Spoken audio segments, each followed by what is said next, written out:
Okay, so hi Jody. um, I'm here to talk about my pretty much like my identity through my personal statement and my historical paper.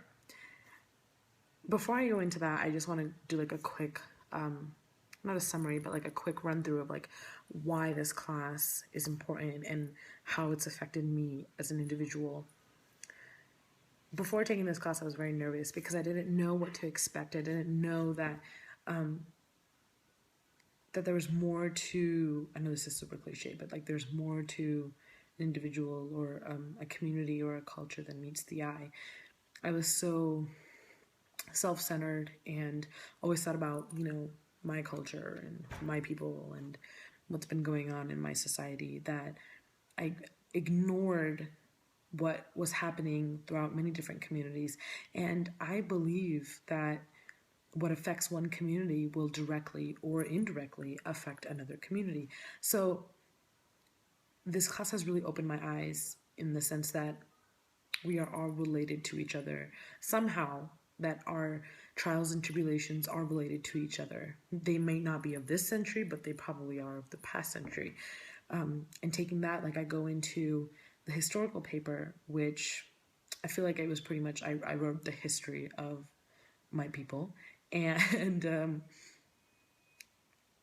I know it was like a really long paper for you to read, and I'm super sorry, but it was the first time that I actually sat down and did research about what had happened to the Sikh community, the Punjabi community, and technically like where we lie today and what is the outcome of the past.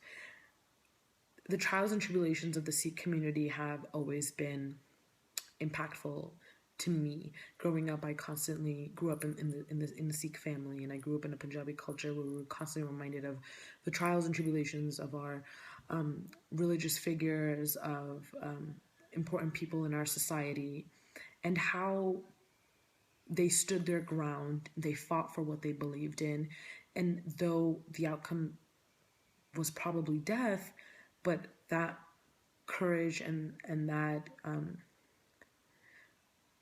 the fight for justice was real, and that's what we should live by. And so digging into this historical paper of mine, it really gave me a new sense of who I am, because I learned a lot about my culture, about my religion, about exactly where I stem from, besides getting information from your family and your friends and whatnot. It doesn't, I don't want to say necessarily it has like affected my identity, because even right now, like I am still forming my identity, and sometimes I feel like it's not fair because I should know who I am, but at the same time, I don't really know who I am. I am Punjabi American, obviously. I think I've said that like multiple times, but there's more to me than just being Punjabi and then living in an American society. I stem from a culture that is extremely conservative, where, half the women aren't even educated. You have to have like, the majority of them have arranged marriages. You have to be a certain type of a woman, and you have to be chaste, you have to be virgin, you have to be submissive, you have to be polite, you have to be shy, you have to be quiet, all this other fucking, sorry, all this other nonsense. And then I'm also part of a culture where you are not promoted, but like, what is that word I'm looking for? You are encouraged, that's it. You're encouraged to be an individual. You are encouraged to be independent. You are encouraged to find your identity, all those things.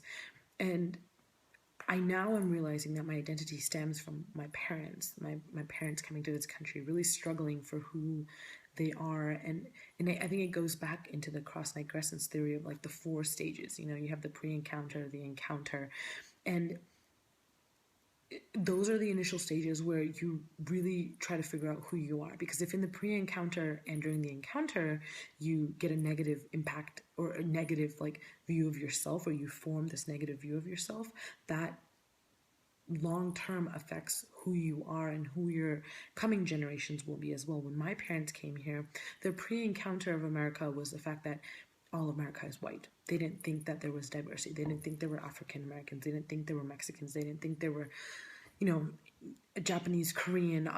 They didn't think that there was diversity here. They honestly thought America equals white.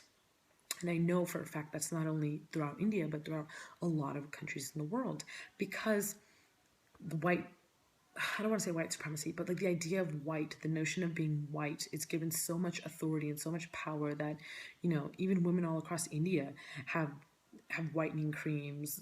Like literally they sell them on okay, for example, one called Fair and Lovely, and I feel like I should have written about this, but it's called Fair and Lovely. And you can even Google it and you watch some YouTube ads of how being fair and being white, right, brings you happiness, brings you a husband, brings you a job, and not being white doesn't. And so when they came here, their notion of America was white. And so their encounter was that all white people are rich, all white people are pretty, all white people are awesome. That's not initially what they encountered. Then when they went into the encounter, they actually realized that that's not what all America was. Like there was more to America than just like this idea of whiteness. They started working with people who were Mexican. They started working with people from different backgrounds. And I know I'm going over my time, but I'm almost done. But they formed their identity through the identity of other individuals. And I know that sounds weird, but they weren't aware of who they were until they encountered other ethnicities or other racial backgrounds. Because that's when my dad realized that he is a Sikh man in America. And he passed that through us.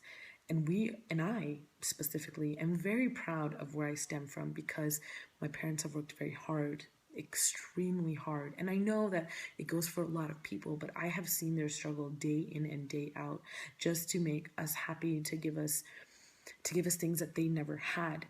And that's where a lot of my independence also comes from, that I am independent. I am a woman. I am a dancer. I am a choreographer.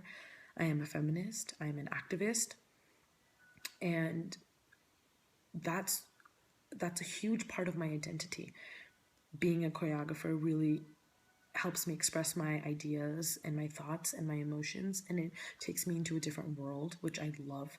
And being a feminist and activist really makes me feel involved in the world, makes me involved in my reality, and that I can make a difference.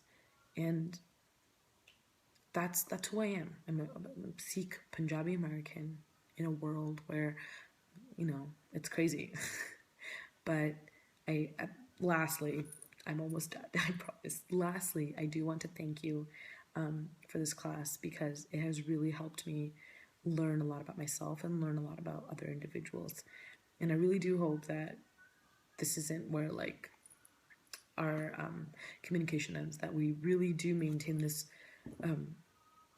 open door of communication, because you're pretty awesome, dude.